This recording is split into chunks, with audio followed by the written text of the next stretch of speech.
Hello, and welcome to the Gaming Mix Podcast, your official podcast for analog stick gaming. Jordan is out on assignment today, but as always, I'm Jeff Young of Analog Stick Gaming, and today I am joined by Scott Adams and Keith Mitchell from the Outerhaven. How are you guys doing? Tired, Doing pretty good. frustrated, very frustrated. But we'll talk about that later on. Gotcha. Well, today we're going to be talking about a few games. Screamer, which at the time that you're seeing this podcast, reviews are going to be out for. We're also going to be talking about, either Crimson Desert, maybe some Marathon, but we're going to get into some news. Not a lot today, actually, that I've been trying to piece together a few little articles, but there's one that's been kind of interesting for me, and I'm going to lead off with this one here, and that is the legal drama surrounding Subnautica 2, Oh, which has Lord. been very, very interesting. So the Subnautica 2 legal saga has still not ended, with publisher Krafton now being accused of ignoring a judge's order. So this is kind of interesting here. So Unknown Worlds Studio, CEO Ted Gill, the co-founder and creative director Charlie Cleveland, and co-founder and technical director artist Max McGuire were fired by Krafton last year, with the publisher accusing the trio of an absence of core leadership and claiming it felt a profound sense of betrayal by their failure to honor the trust placed in them by our fans. The three claimed, however, that Krafton had betrayed them by firing them right before delaying Subnautica 2, a move they alleged were designed to deliberately prevent its early access release and avoid it selling well enough to trigger a $250 million bonus for the development team. Earlier this week, the Delaware Chancery Court agreed with Vice Chancellor Lori W. Will, declaring that Gill was hereby reinstated as CEO of Unknown Worlds. Now, as part of the conditions of this decision, Krafton was ordered to immediately restore Gill's access to the Steam platform and was told that it was not allowed to impede Gill's authority over the early access launch of Subnautica 2. The following day, IGN reported that Steve Papoutis, who had been put in charge of Unknown Worlds by Krafton after it fired the previous leads, had sent a memo to staff telling that Subnautica 2 was a game we are truly proud of, one that each of our partners at Krafton unanimously, I can't even say that word. Unanimously? Unanimous. I can't even say it at all. We all agree. Yeah, it's one of those words. Determined is ready for early access in May. This has not sat well with the original trio, which is why the game filed reports that their lawyers are now accusing Krafton of ignoring the court's demand that Gill now be in charge of the game's launch plans. So yeah, like there's a lot to this story that kind of goes around where they were like terminated essentially so that the game would not, I guess, perform well, to like stop Krafton having to pay this $250 million bonus to the studio. But what I find really funny is how Krafton's lawyers claim that the publisher has done nothing wrong. Papoutis' message was simply celebrating the Unknown Worlds employees' efforts towards a past event. Krafton's pre-opinion determination that Subnautica 2 was ready for early access release. There was nothing improper about conveying the results of the milestone review or thanking the development team for their dedication and talent. So this has been, kind of a weird story, especially like Krafton, they had that falling out with the guy from Callisto Protocol. Can't remember his name is, but sort of a weird thing on their behalf. Have you guys followed any of this at all, or? Oh, yeah. Oh, yeah. You forget one part of this that was hilarious, though. Go for it. And this was the CEO actually using a notorious AI that we all know, ChatGPT, to figure out how they can get around from paying the $250 million bonus. So this was the CEO from Krafton? Yes. Yeah. So not the CEO that was reinstated. Correct. Okay. Yeah, I remember hearing about that. Um, briefly. I couldn't have attached that story to like the name of the game or anything. I just remember hearing that a CEO had used ChatGPT to actually figure out how to kind of weasel his way out of it. Um, but yeah, like it kind of reminds me of that Metacritic situation revolving was it Fallout New Vegas back when it came out before, where they were supposed to get bonuses if they hit like an 88 on Metacritic or something, and they hit like an 87 or something like that, if memory serves. But yeah, it's kind of a, because like as far as I know, it's still scheduled to come out in May, regardless of what the team wants to do. Well, it is now. I don't know what the status of the game was prior to all this. I know it was just sitting in limbo. So I'm glad that somebody got off their butt and actually is doing something to have this game come out, because people who played this game have said the game was ready to go. It's just Crafton just didn't want to pay out the money, Yeah. which is really terrible because Crafton was known as being a really decent company to work with. And now they're doing this. Yeah. But again, the biggest thing is the Crafton CEO was like, "Hey, Chat GPT, how do I kind of get away without paying this company?" What in the heck? I wonder if That's that's just something that terrible. like that was just like him, like it wasn't Crafton. No, it was totally him. It was all him, My and guess is that's it the thing. probably was the CEO. Yeah.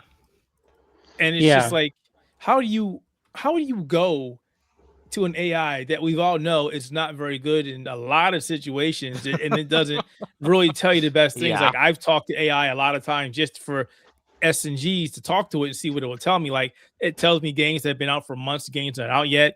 It tells me a lot of incorrect information about things I talked to it about. It doesn't know the date half the time. I'm like, what's going on? And this is the stuff that they're using to replace people at their jobs. And I'm like, no, this is completely wrong. And it just blows my mind that this guy went to Chat GPT and is like, how do I get out of this? I mean, it doesn't blow my mind because we also have that thing where companies are using AI to write reviews that are not very good. So or completely No. missing the mark on the type of genre the game is, like a They're certain just Gola village. fabricated reviews at some points. so I I mean, there's like it's there's a difference hilarious. between fabricated reviews from AI and at least getting the press releases right with the AI reviews.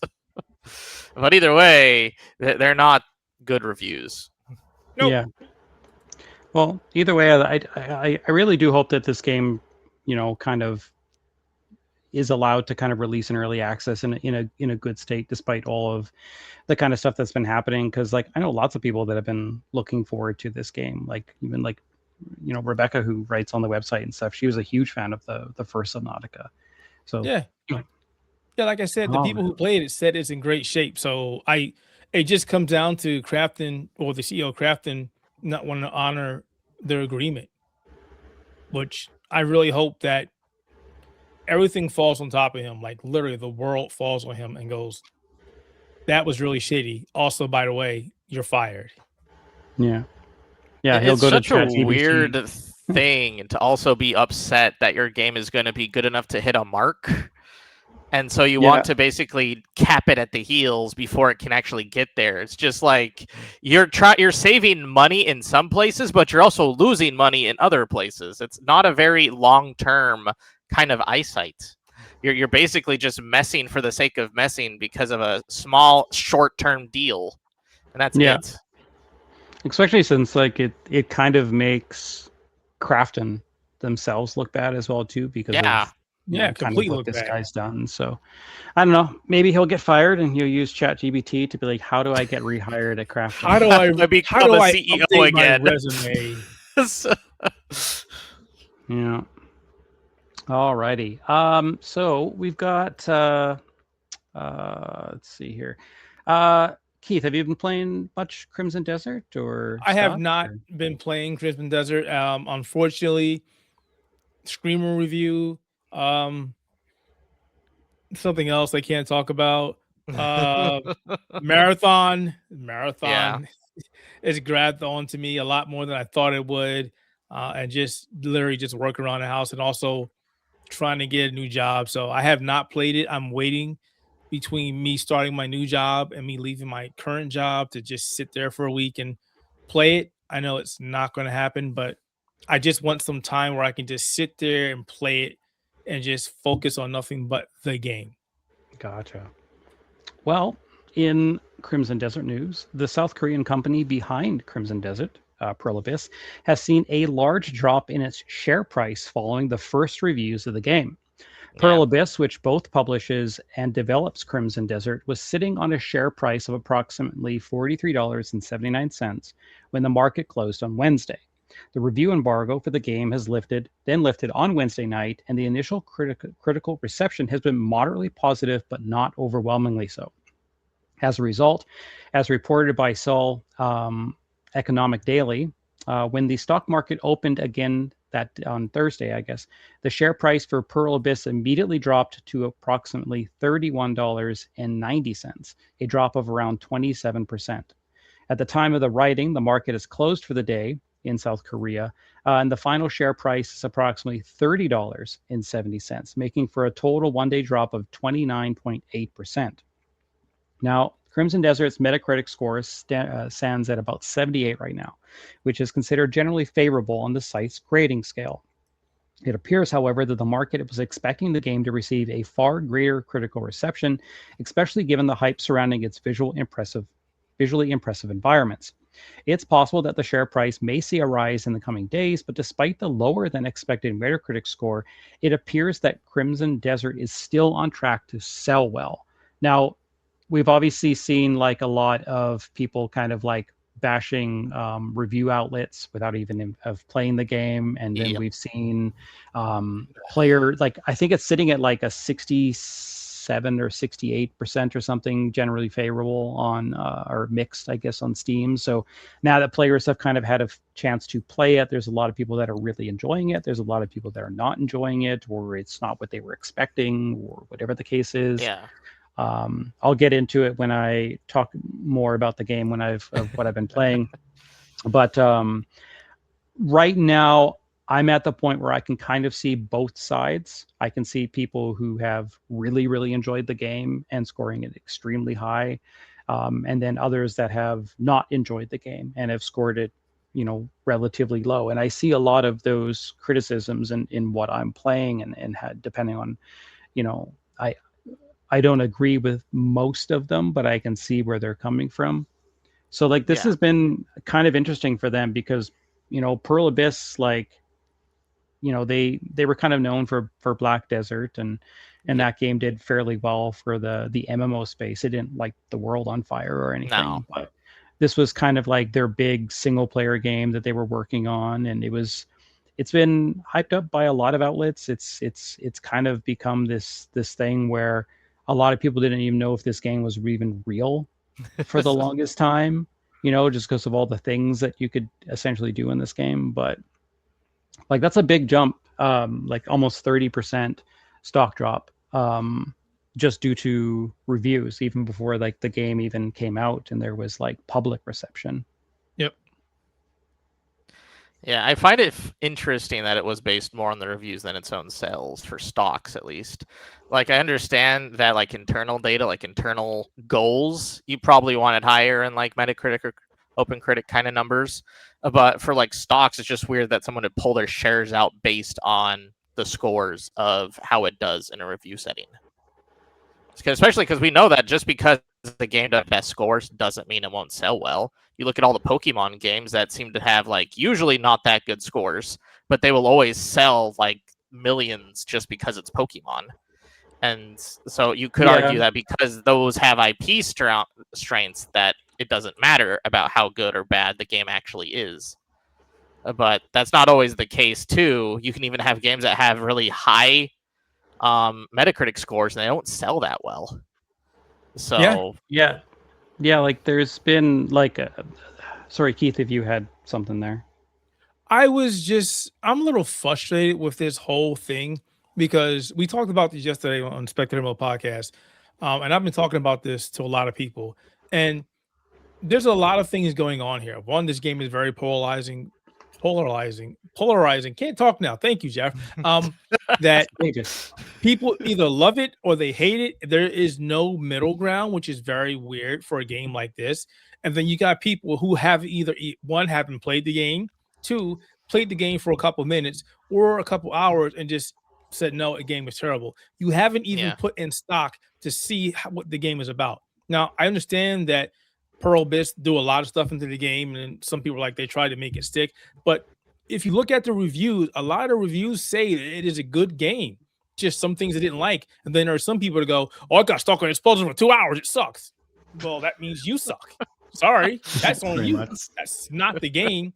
And getting back to the stock, they really are just pointing at this game. They want anything to do with this game to fail. And I'm not sticking up for the game because, again, you heard me say I have not played it. But there's been plenty of games that come out from other developers and publishers that did not do well, that people aren't going, oh, it did bad. Did you know when Monster Hunter Wilds came out, Capcom stock dropped? When Worlds came out, its stock dropped as well. When Street Fighter came out, its stock dropped as well. But nobody's going, oh, look at Capcom. Their stock is dropping. They're literally, would you have known this unless somebody pointed this out? Like, what are you doing? Are you trying to do this on purpose? Oh, who's keeping track of all the stocks for every company? Someone during COVID. Oh my God, what's going on here? Like that, unless you actually own stock in the company, that means nothing to most people. That's just dumb. No reason to point that out. But it has sold, I think they said 400,000 copies on Steam. That's just Steam. Yeah. So there's no talking about the PlayStation or the Xbox version as of yet. 400,000 copies for a game that just came out that people didn't think was going to do okay. That's not bad. It came out when? Last week? Came out like a few days ago. Friday.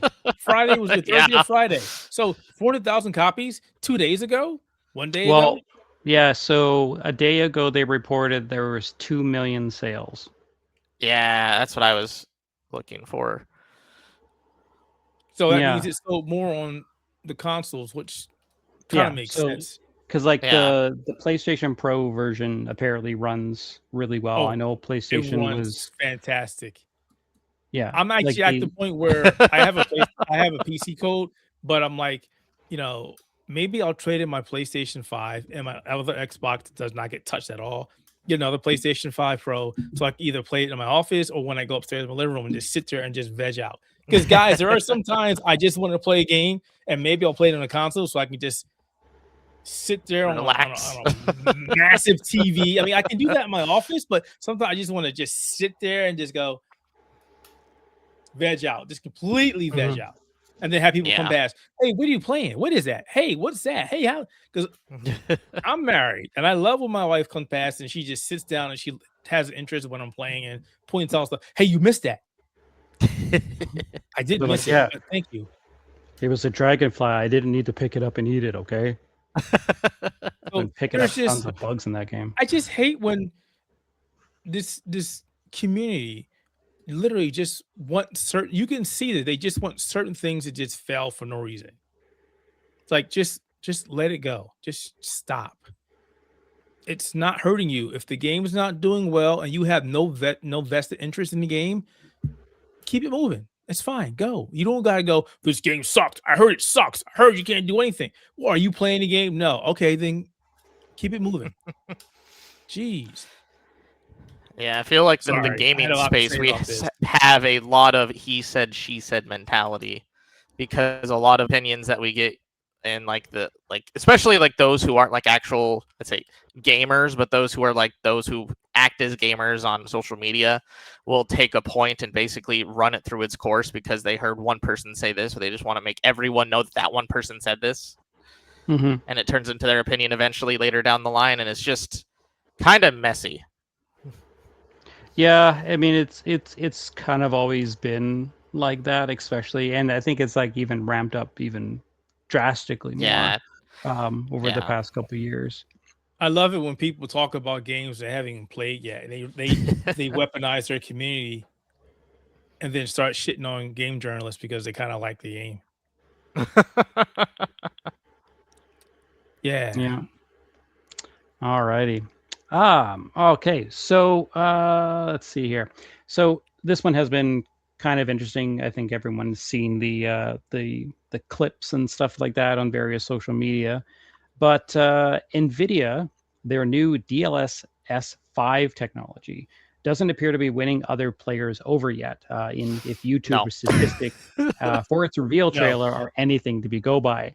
On Monday, NVIDIA unveiled DLSS 5, the next generation of its image enhancement technology, which it claims is the most significant breakthrough in computer graphics since the debut of real-time ray tracing.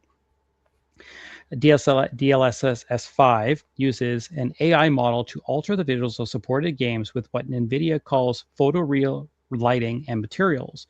But there have been some backlash from some players who have accused it of applying an unwanted filter of generative AI visuals over the original's graphics. This backlash is reflected in the 70-second reveal trailer, which shows off a variety of games using this new technology.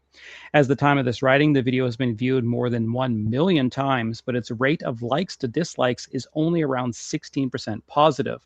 Of the more than 98,000 likes and dislikes clicked on the videos, only 16,000 have liked the video, while around 82,500 have disliked it. Now, these numbers are way wrong for today. Yeah. But I've seen this thing, and basically for me, it's like, okay, the environments and stuff like that look fine. Sometimes the lighting does really make a difference. So Hogwarts Legacy, for example, but like the characters themselves almost change to a completely different type of art style, especially in Resident Evil Requiem, where Rose doesn't look like Rose after all is said is done. This is like it's like they're like, yeah, Rose needs to look like she's not a nerd. Like they just really, I don't know. To me, it like NVIDIA kind of shouts back and says like it's up to the developers and stuff like that, and it doesn't like remove the developer's vision or change the art or whatever like that. But you can see in the video it very much changes the art. Like the characters do look different. I mean, Leon doesn't really look like Leon, when you're looking at that trailer. But I mean, I don't have a PC capable of running DLSS 5, so I mean, I don't have to worry about it, that end of it. But yeah, it's been kind of a weird thing. Like, what have you guys been kind of looking at it in your bubble? Well, I have to correct you real quick before somebody jumps at you. It's Grace. Oh, sorry. Yeah. Rose is from the DLC I'm of like, Village. Rose, that's the wrong Resident Evil. Yeah. I think it's hilarious that NVIDIA is actually doing this and Jensen is actually sticking by this, and the fact that a lot of developers have come out and went, we never signed on for this, and a lot of them have stated we never knew didn't this know was what was anything going about on this until we saw the video. Like, we found out the same time you guys found out, and we don't like this. We don't agree with this. Then there are some that are like Bethesda, like, it's okay, and then they started backtracking, going, no, we're not fans of this either. I don't like it. I think it's very dumb. I think the fact that Jensen is trying to push this on gamers and publishers and developers and trying to go, oh no, it's great, you'll love it, and we're going, no, we don't really care for it. Oh, the lighting is the best. Trust me, I know what's best for your games.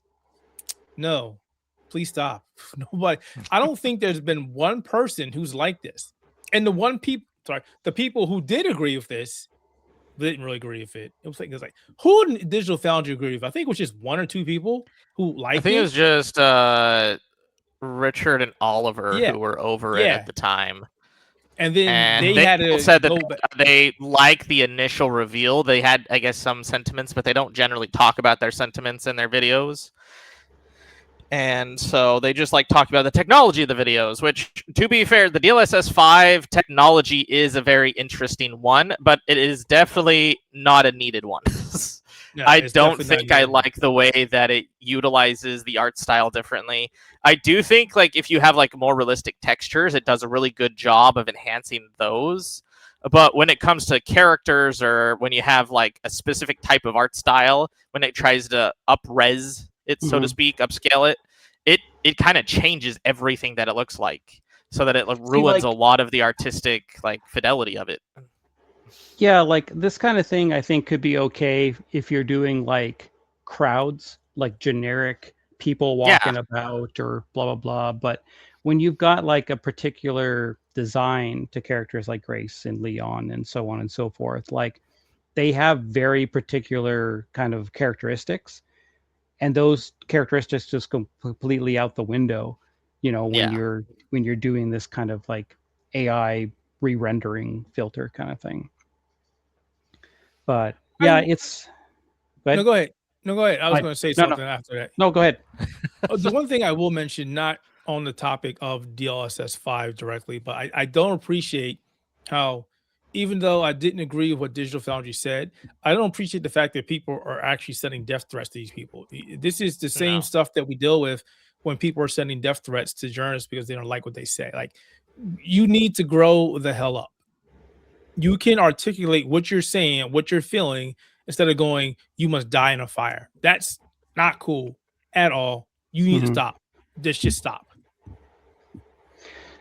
Yeah, I know there's been like just a variety of like kind of like different stories where people are just kind of like flying off the handle, and then all of a sudden like people are like death threats and doxing and all this complete bullshit. And it's just people that just should not be online.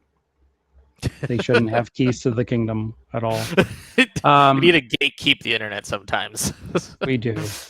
Let's go to their house and pull the plug. Yeah, like it is kind of a weird thing. Like I can understand what they're doing, to like increase the graphical fidelity of their hardware and stuff to make it look like it's more impressive than it actually is. But when it kind of like really affects the game considerably, especially when the developers absolutely hate it, like I could see developers like specifically putting in something or something, like, because they said like developers kind of have to sign off on some of it, or build it towards You something. need to sign off on all of it because it's their artistic design. It's their vision. Yeah. You can't just go, oh, I'm going to do this and completely Yeah, change but the way they the person can looks. make it not compatible with DLSS 5, I believe. Right. Yes. Yes. Yeah. Yes, they can. So I think like a lot of studios and stuff may end up going that route of just not making it compatible with it, just to kind of preserve their game. Yeah, I think the irony in this is it might actually force a lot of games to now go towards the AMD FSR route rather than the DLSS route, because they might be scared of how DLSS 4 might actually get like evolved to DLSS 5 down the line. Yeah, So that it's might just kind see of like more. bridging the gap between it. Yeah. Until AMD does the same darn thing. That's the worry, because apparently they are working on a new version of FSR, and I really hope that it isn't just like copying DLSS 5. We don't need that. Well, they probably took a look at this story and dragged all the files into a little recycling bin. They're like, yeah, we're not doing that. Never mind. We're gonna scrap Luckily, those didn't plans, reveals ours yeah, yet. We're not doing AI. Send out a press release.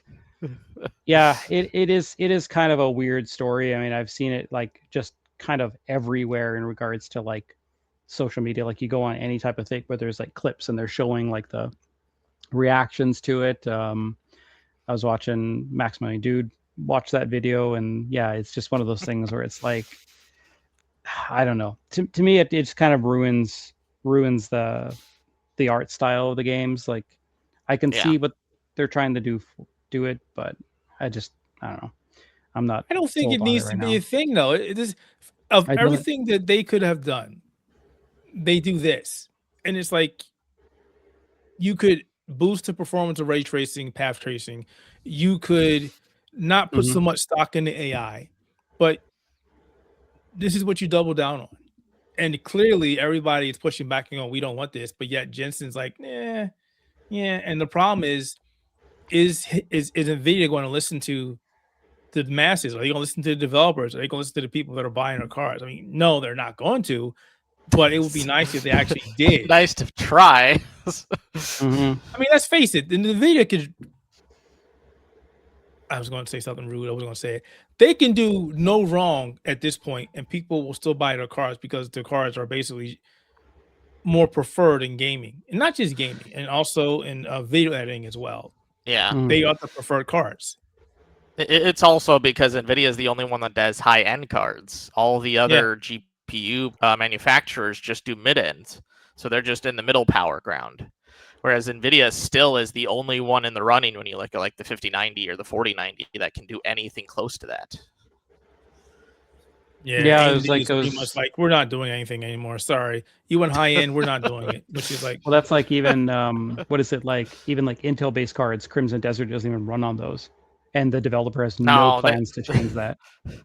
Yeah, Pearl Abyss doesn't even want to implement XESS on them, so they're just like, okay, sucks to be you. Yeah. All righty. Hopefully you don't have a club and want to play Crimson Desert. Yeah, exactly. It's like just play it on GeForce Now. Just load up a browser. There you go. oh no, Jeff, did you just say that? I mean, they could. That's all Intel has. That's what they want. That's all Intel has. They've got GeForce Now. That's all they got. They can play Candy Crush and they can go on GeForce. They can go on GeForce Now. That's all they got. Alrighty. So Netflix's live-action adaptation of Assassin's Creed has finally started filming. Ubisoft has confirmed. As posted on the official Ubisoft account on Twitter, the series will take place in ancient Rome in the year 64 AD. The show's cast has also been confirmed. With the likes of, here's their cast: Toby Wallace, Lola Pettigrew, Laura Marcus, Tenzin Crawford, Zachary Hart, Nibhan Rizan, Clays Bang, Numi Rapace is the only name I know of this, Ramsey Badia, Sean Harris, who I believe I know that one, Corrado Invernizzi, Sandra Goldberg Camp, Yusuf Kirkor, and Moran Mack. So I know two names out of there, but mostly Numi Rapace. It's about the only name that I really know out there. From, was it the Girl with the Dragon Tattoo? Netflix greenlit the series in July of 2025. It will be produced and run by Emmy nominees Robert Patino, who's known for DMZ, Westworld, Sons of Anarchy, and David Weiner from Halo, Homecoming, and The Killing. As soon as I saw that Halo was on there, I was like, oh, this show's just going to have nothing to do with the game.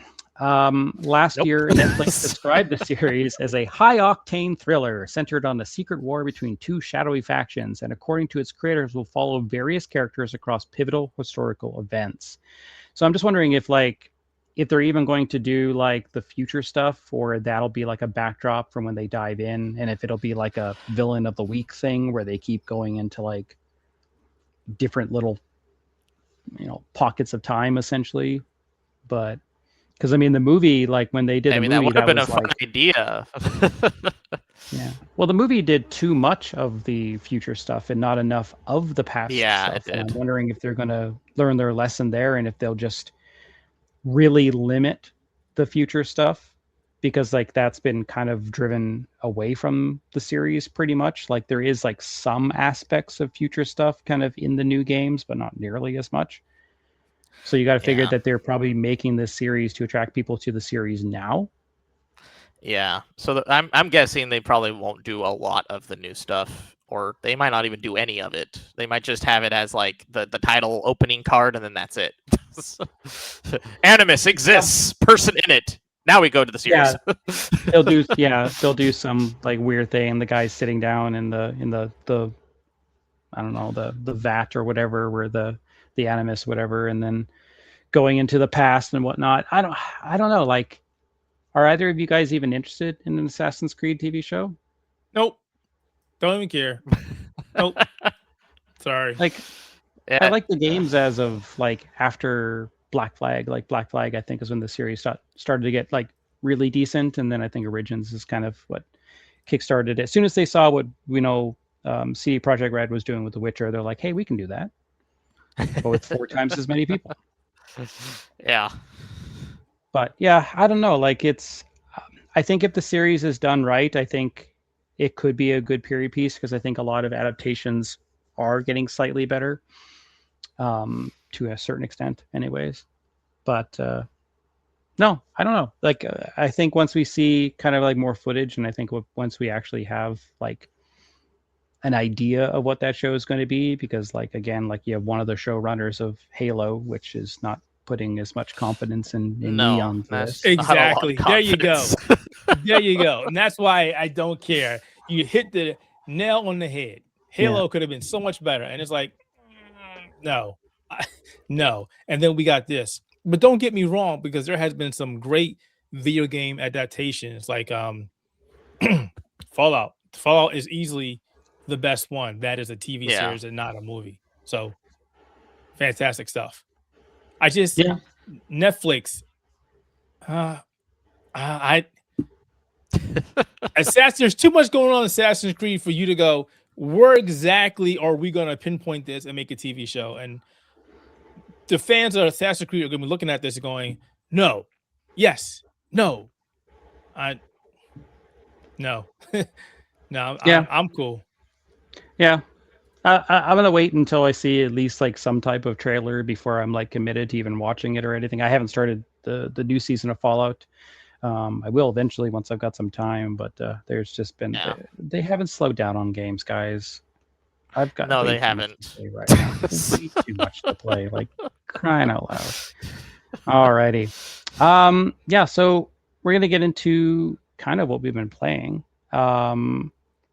I think what we'll do is we'll start with Screamer, since Keith, you and I have both played it. I don't know if Scott has played it.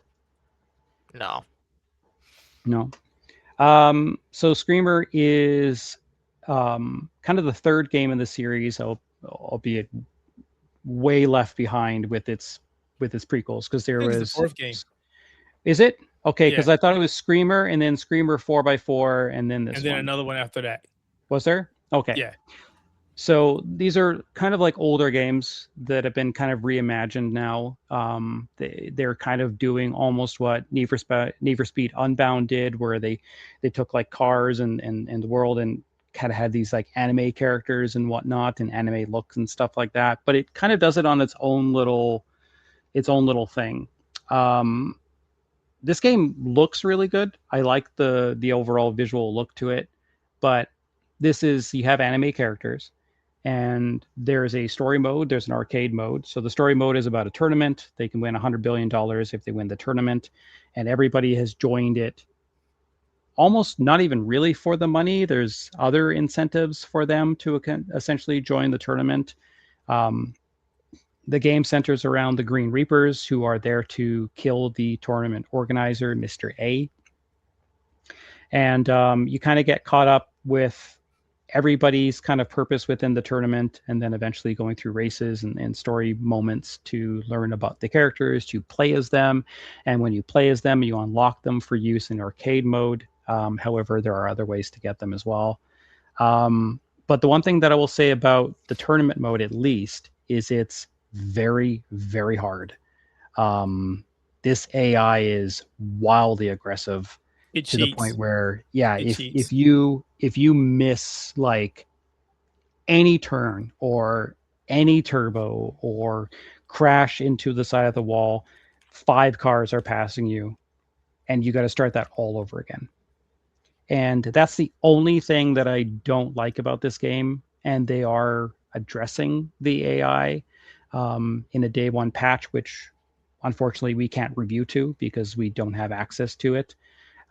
They did claim that they did fix some of the AI in the tournament mode, but I loaded it up and I have not noticed a change whatsoever. Nope. No.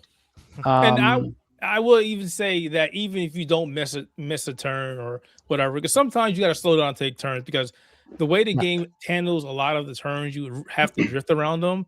It doesn't make a difference. The AI will go, "Oh, hey, bye," and it just goes past you, and it's like you can't catch up.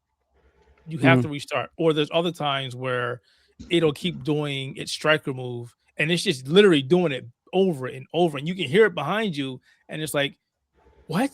Are they not out of their ability to do this yet? How are they still coming? Yeah, like it's an anime racer, but the levels themselves look, realistic in that arcade kind of feel to it. But the game is structured around drifting, and you basically drift with the right analog stick and you basically steer with the left analog stick.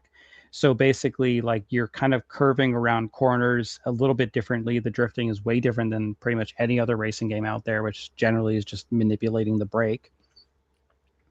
And this one here also has a system where you blue turbo or yellow turbo. If you blue turbo, there's a charge meter that builds up. And if you get it in the yellow, you'll catapult off way faster in yellow.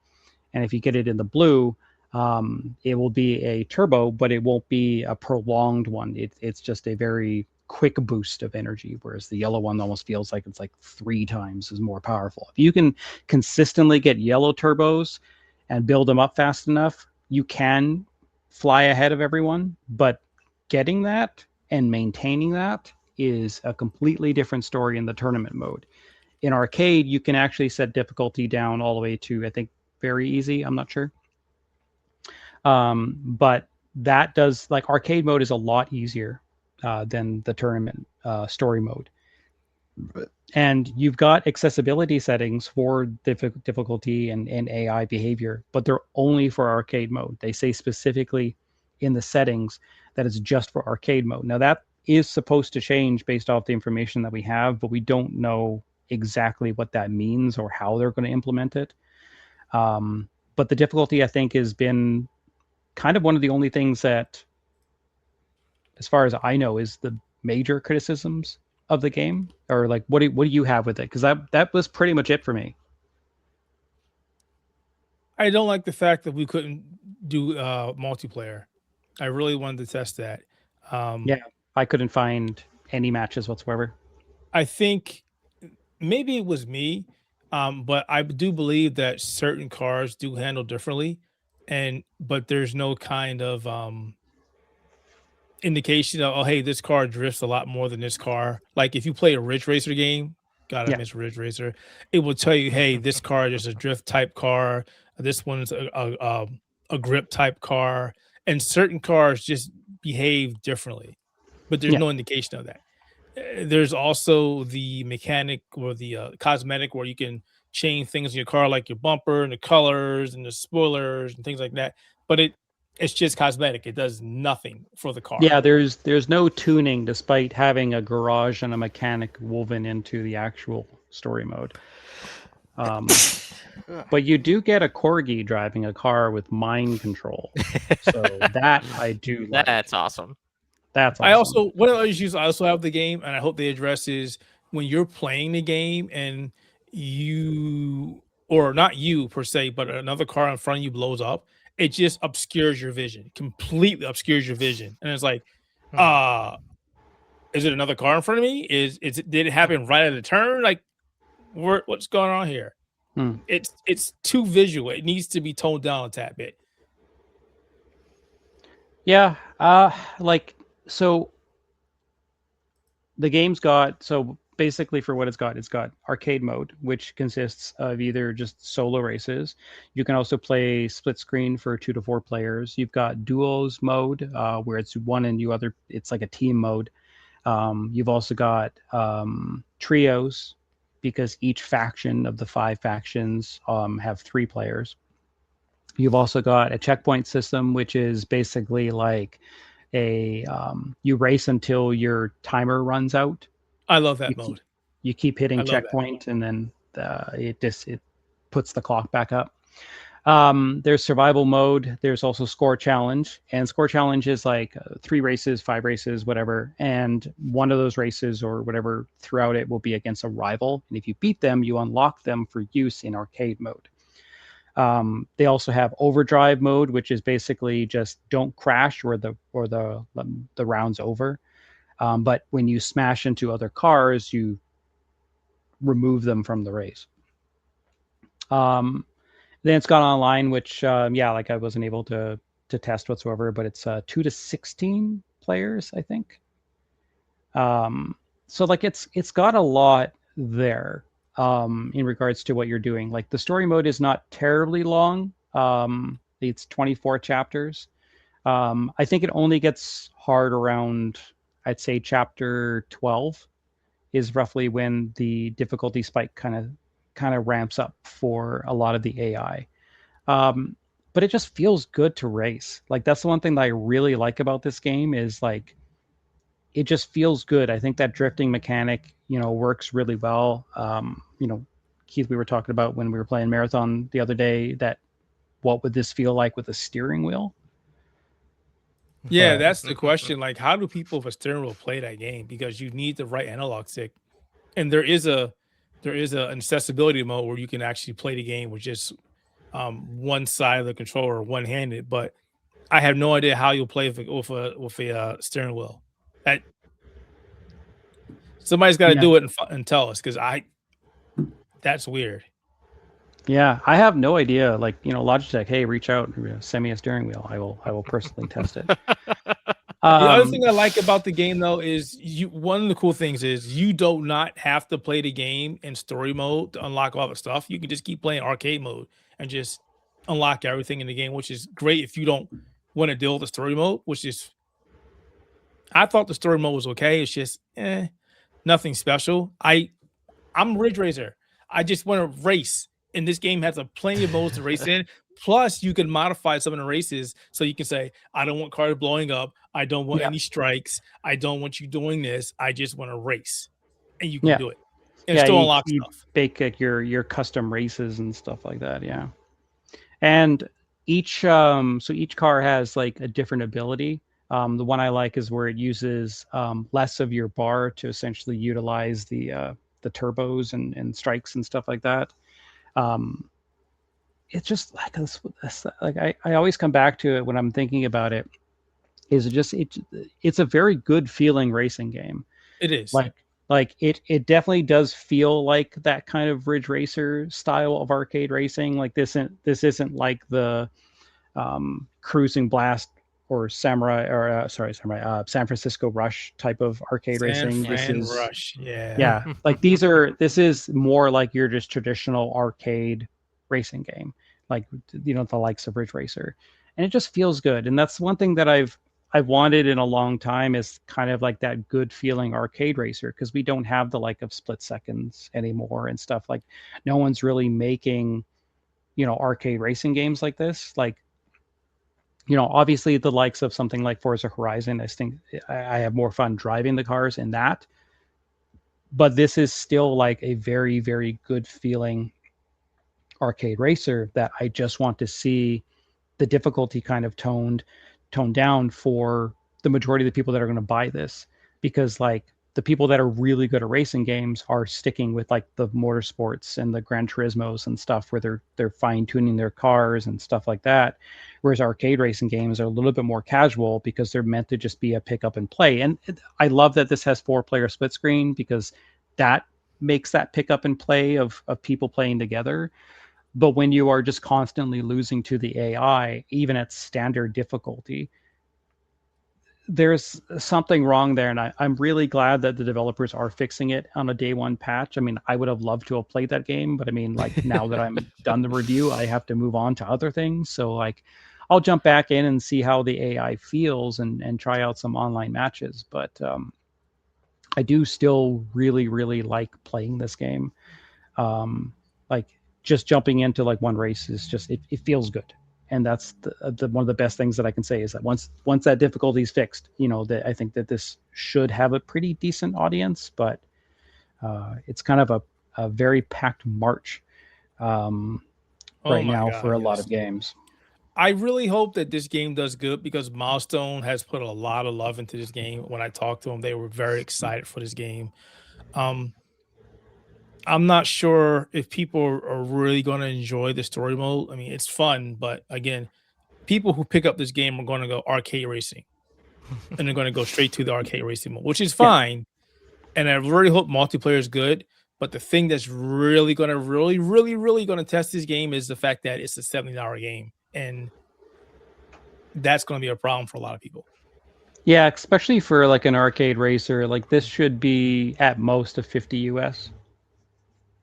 Because like you want a low, like you don't want a high price for like a racing game, especially an arcade No. one. Like you get something like Forza Horizon, which is, leagues more in depth and content just in regards to like the races. Because again, like there's limited number of tracks, limited number of characters, limited number of cars. So there is like a limited number of hours that you're going to kind of spend with something like this. Like this isn't something like Split Second where like every second lap is different, where you're altering different things. First So of there's that all, I hate the replayability. fact that you're mentioning Split Second. That is literally So good. one of my favorite racing games of all time. It's And so Disney good. screwed us.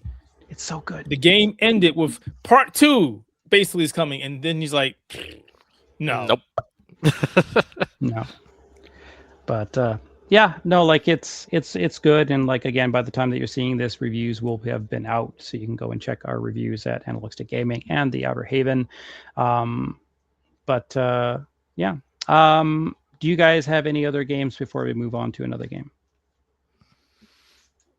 Scott. What do you got, Scott? Depends on what games, because He said games.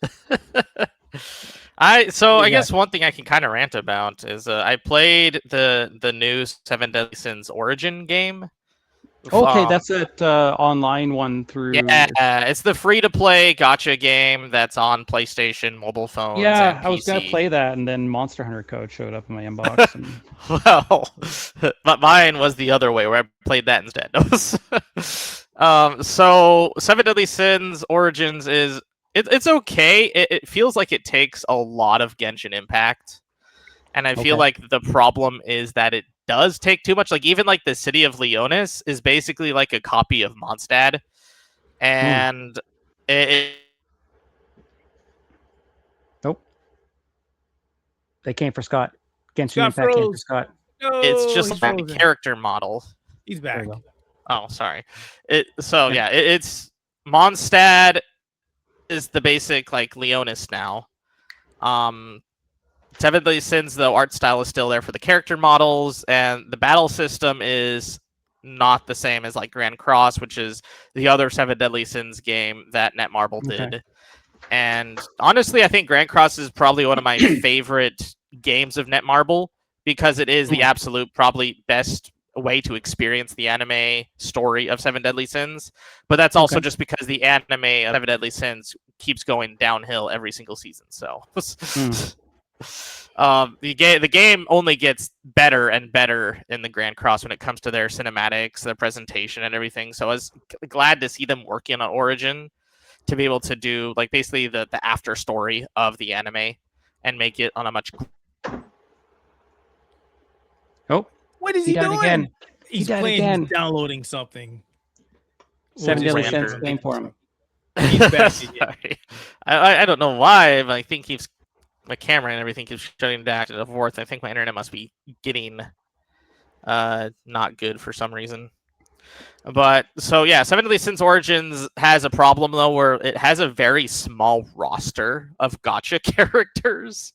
You only that's have not like good. 6 like S-star ranked characters you can grab, and it has one event banner right now for Abeliotis from Grand Cross.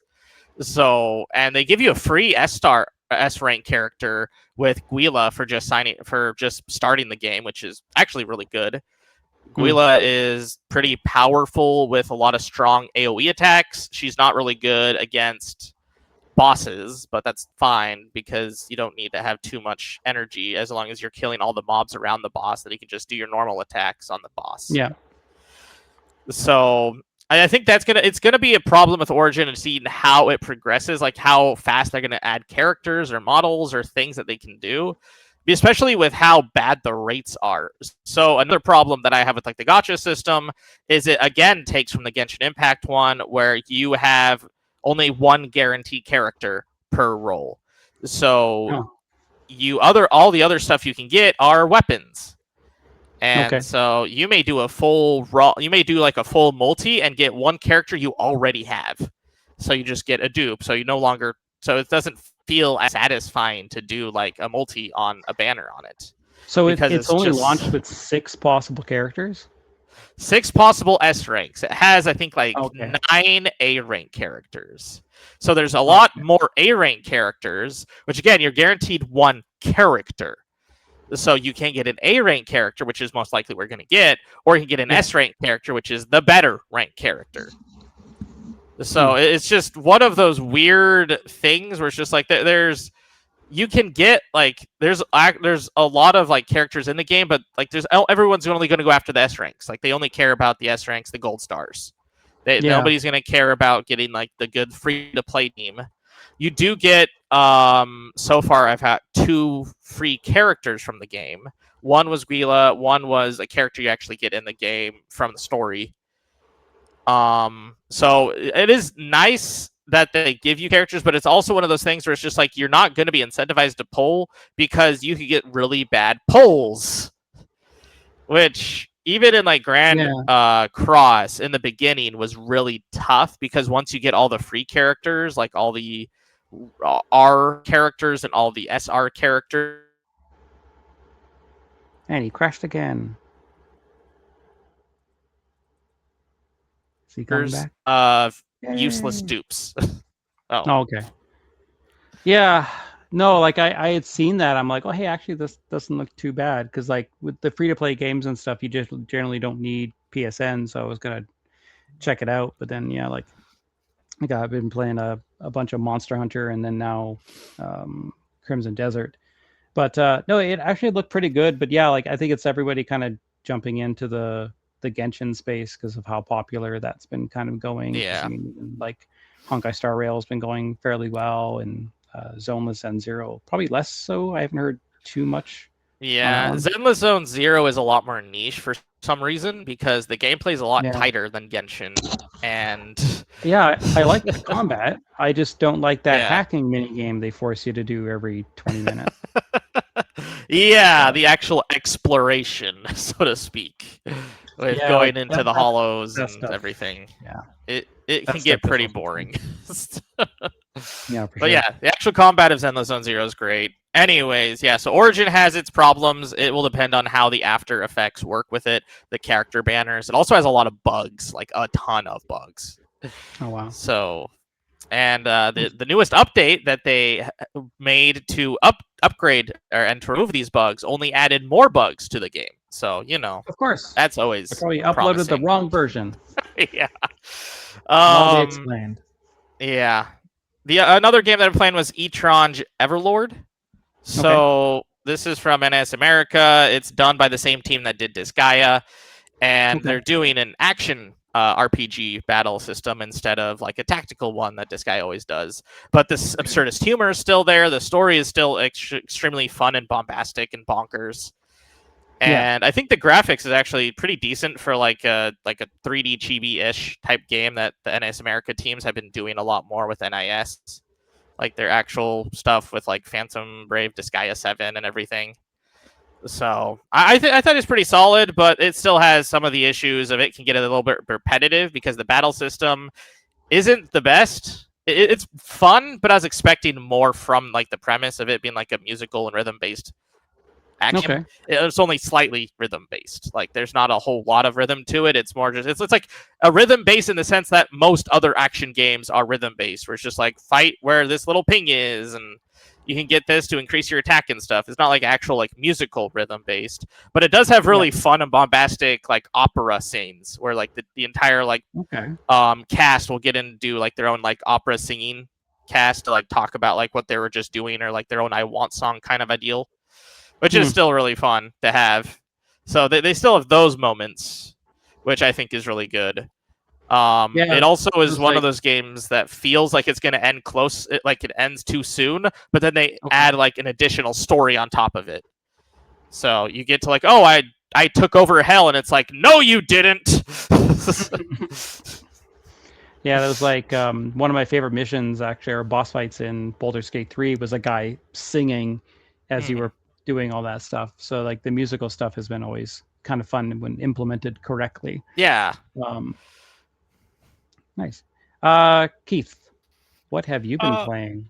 Well, like I said, something I can't mention, so unfortunately no. But a lot of marathon. I'm enjoying it a lot more. It is definitely a game that you definitely want to have people who know how to play the game or are willing to put in the time. There's one thing though that I am frustrated with for those who played the game. You know that the Cryo Archives came out on Friday, and it's end game content, but the way that the game unloads people and rewards people who play for a very long time, or they get extremely lucky and they start getting very high end items, weapons, gear, and they're able to pick off people really easily, and then they get to go on the cryo and then enjoy that end game content. Frustrates me because somebody like me who really likes end game content like that likely won't be able to experience it, at least no time soon. And Yeah. that really bothers me because you got the people who go into cryo, get even better weapons, then they come back out and then they play the normal game, which is Monday through Friday, and they pretty much abuse the people who don't have those great weapons. And eventually especially that's going to since cause a you're problem. yeah, well, I mean, yeah, and then if you do manage to get those good weapons, you might run into another team that's just completely min-maxed their kit to the point where they take those I mean, weapons then. I don't want to complain, but the last 20 games that I played between yesterday, Thursday, Friday, and then some today, I've noticed that they either have the high power rifles, sniper rifles that are hitting you from across the distance, or the heavy machine gun with the heavy ammo. And it's like, what am I supposed to do? I can fight you, but you do more damage to me, and it's pretty much game over. And it's like, well, all right, well, I enjoy it, but I definitely do think the game needs some balancing. But then if you start to balance the game, you get the really high end, hardcore people going, "Well, you balance it because these people can't do ABC." And it's like, no, it's just the way the weapon system is. It's not. It's great for you if you got high end gear, but if you don't have high end gear, you cannot compete.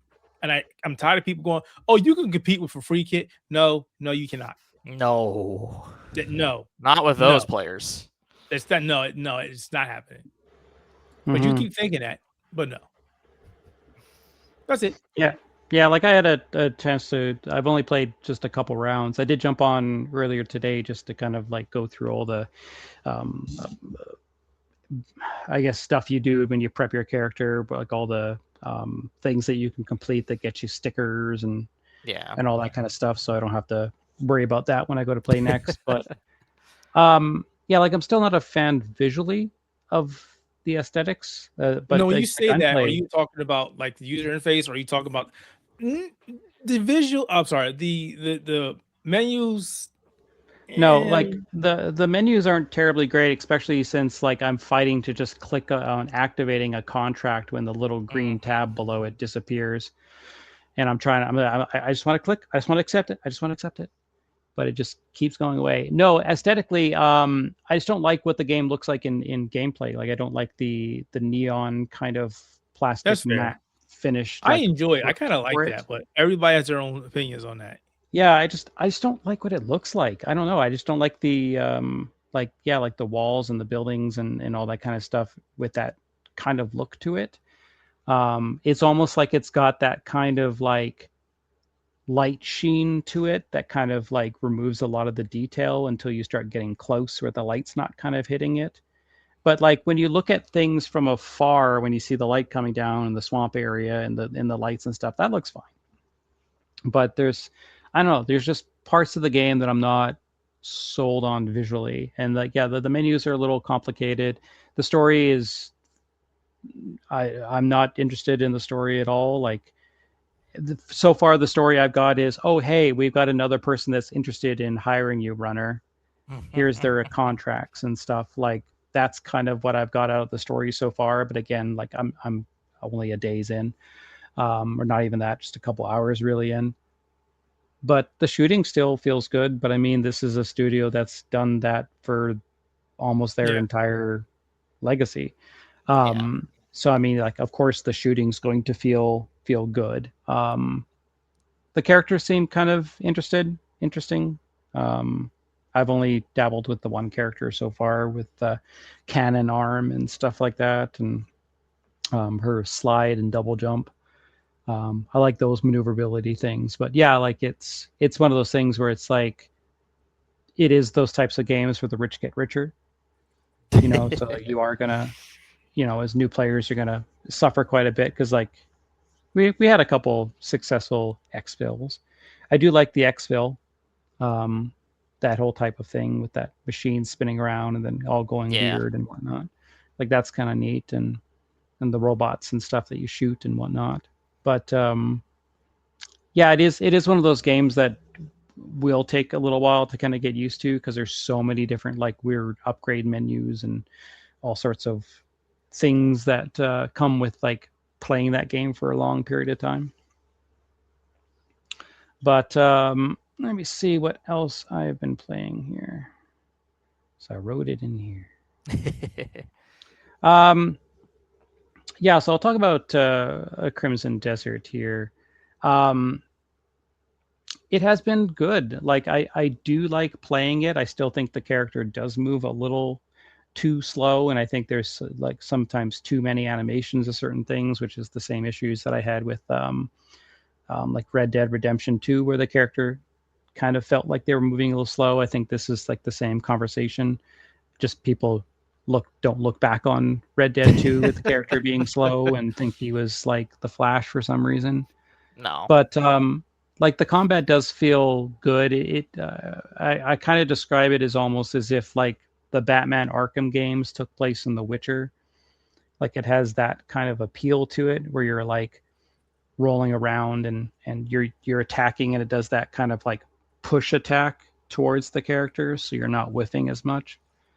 But no, it's a nice big world. I don't think like the story hasn't really gripped me in regards to like the main story. Like I like a lot of the little narratives. Like there's one mission where it says, hey, accept these 4 things on the board.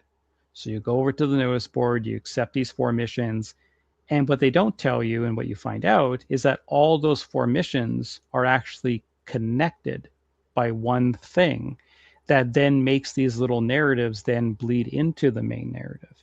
And that stuff I really liked. Like even the story around like a little boy missing, like losing his sheep. That plays into another quest, which then plays into another quest.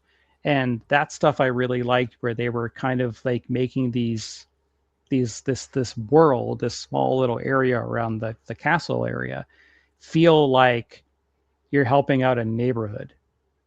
Like it made that small town kind of thing feel like you were actually helping out. And that stuff's actually pretty nice. I will say like that game uses the controller to an inch of its life. Like the amount of stuff that's mapped, like there's some stuff like I don't like the sort of Hadouken that you do where you're clicking in the right stick, because most of the time when I do it, I end up looking at the sky after I've pulled it off. Or like, you know, like if you want to go to like the options menu, you have to hold down start and then tap up twice to go to the others menu, to then go to like where you can go to your settings and stuff like that. There's other things like I don't like the momentum cursor when you're on the map. So you'll go to move it and then it'll go really fast. So it does that little slow movement and then fast. Like there's little things and stuff like that that are kind of annoying. I'm playing on balanced for its visuals and stuff and kind of like the boost in some frame rate, but the game still has kind of like this crunchy contrast to it, where like it almost has like little like black pixels around certain things and stuff. It's sort of it's weird. It's one thing that you have to see on the actual TV, and you won't see it in pictures or trailers or anything. But I'm running it on Series X, so like I'm, you know, I've got what I can get out of it. I haven't tried in quality mode because I don't know what 30 FPS would be like for the. Oh my god! Yeah, that on the action gameplay, not so much. Shooters like this do not need a 30 frames per second mode. You need to drop the visuals, but it needs to have 60 frames per second. Every shooter needs to be 60 frames per second. Anybody wants to argue with me, I will fight you. That's not how that works for shooters. Yeah. So I'll try it on the quality mode and see, because like there's some parts of this game that look amazing, and then like some of its people don't look terribly impressive on the console. So they've obviously had to make some compromises there to get it on console hardware. I mean, when we get the patch for the next Xbox and the next PlayStation, and the game runs at 120 FPS, 4K, ray tracing, blah blah blah, then yeah, you know, it'll be what it is. But I don't know. I do like this game. It's kind of what I wanted Kingdom Come Deliverance 2 to be, even though I knew that's not what it was. Yeah. But I like the combat. I like the stuff that you're able to do. Like, I haven't dug deep into a lot of the moves on the skill tree yet, so I'm still not like suplexing people or like You're not yet in the power fantasy section of the game. No, no, I'm not in that end of it.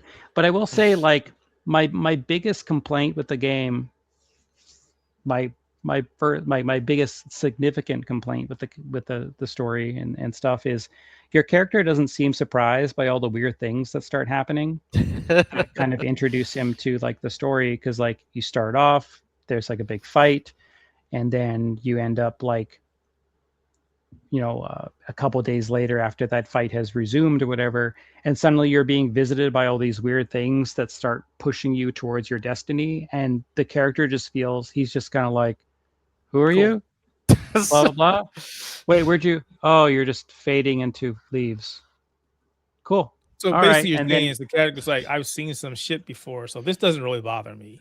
yeah, but you as the player don't get to experience that. Like it feels like there should be some preconceived information that us as players don't have. Because yeah, he could have been seeing that shit for years or whatever, but it's just sort of a weird disconnect of like not letting the player or not the main character be as surprised by the same thing that the player has been.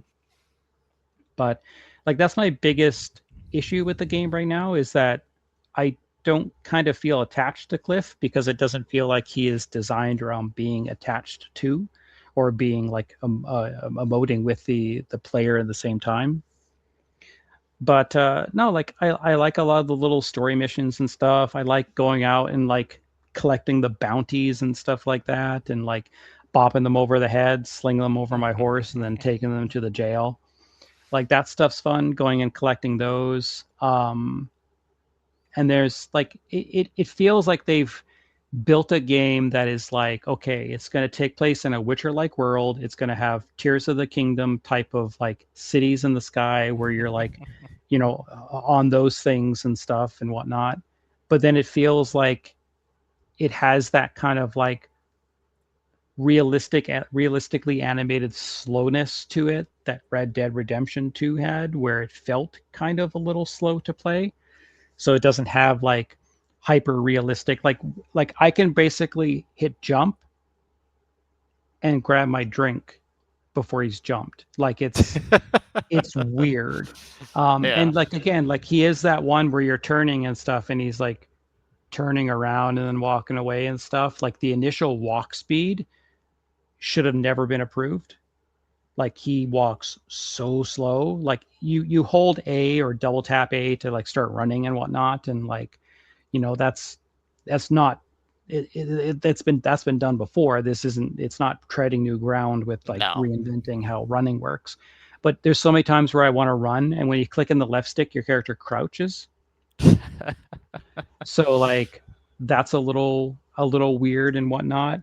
But no, like, I am enjoying it. I'm gonna keep playing it, and probably put like, a good amount of hours in before I even start putting pen to paper, essentially, for any type of review.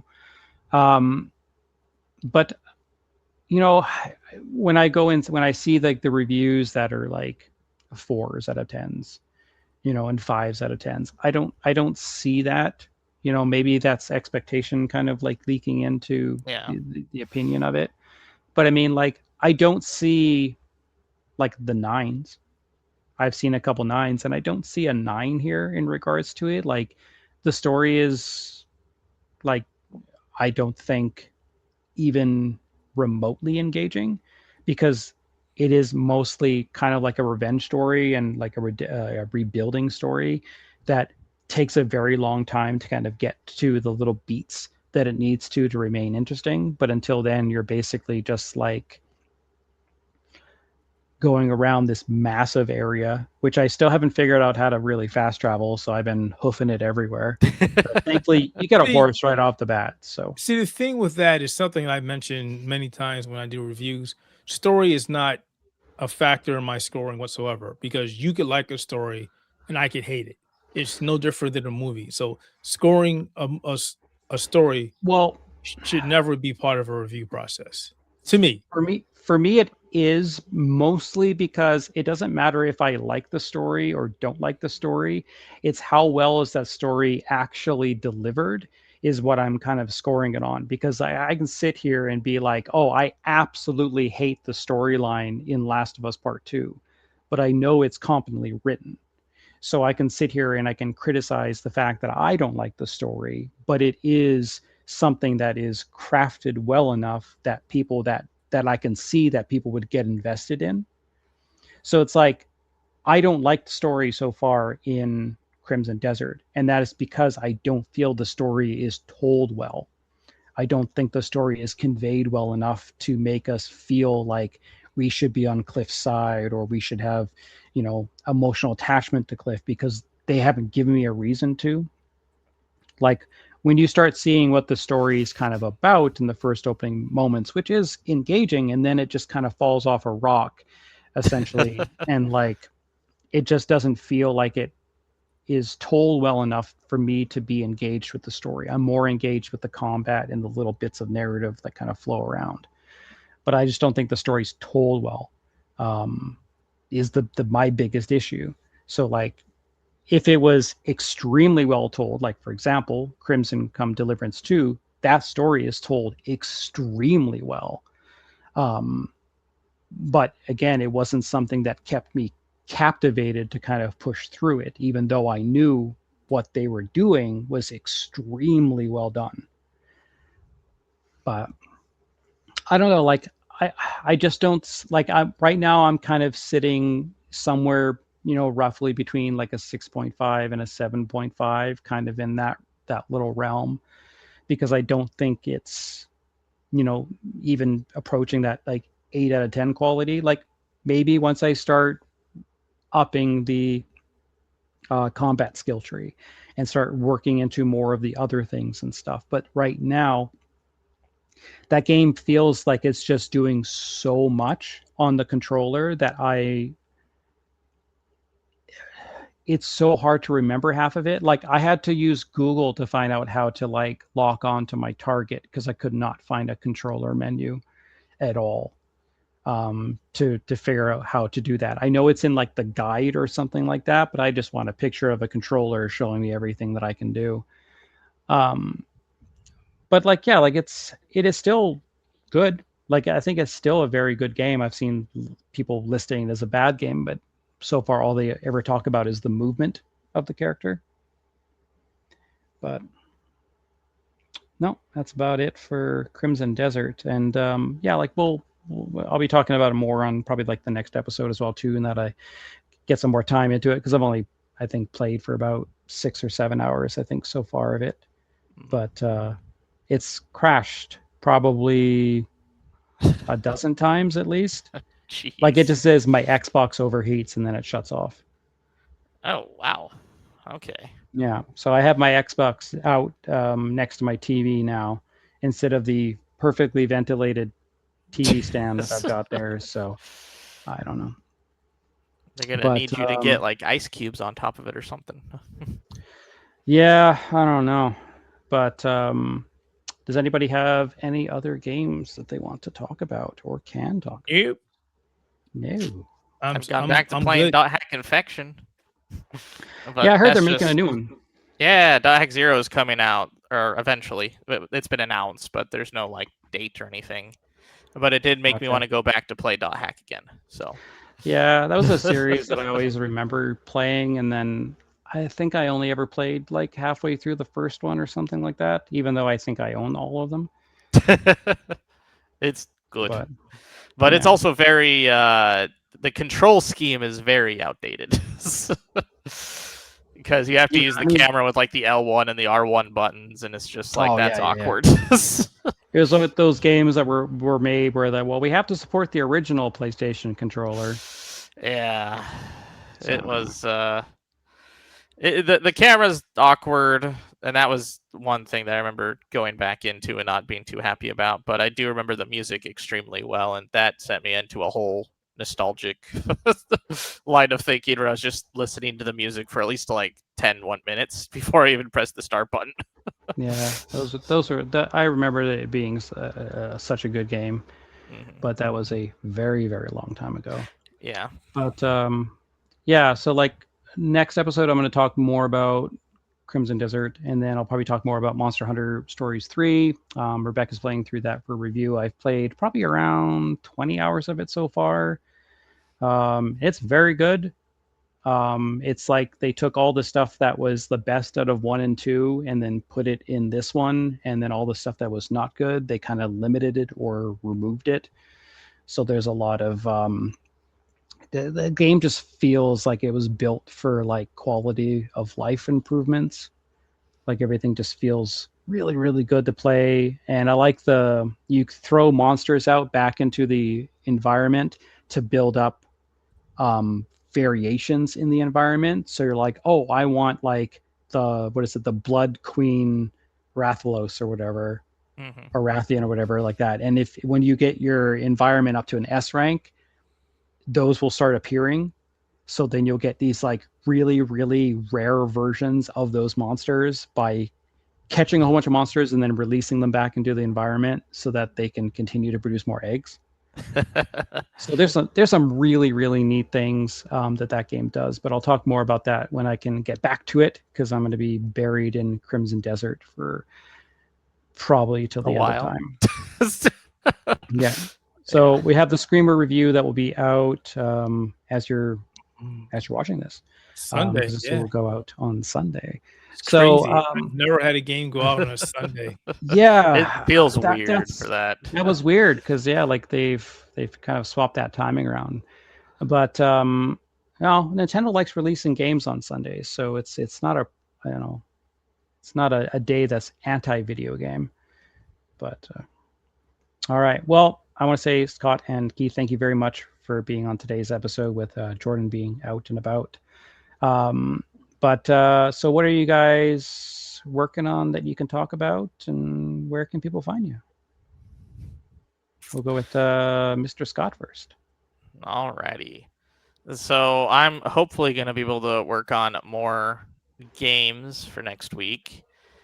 I have a controller review that should be coming out next week as well. And that'll all be on the Outerhaven. But if you want to see, me actually post about my stuff, I usually will post it on either like Twitter or Blue Sky under Sith Scott.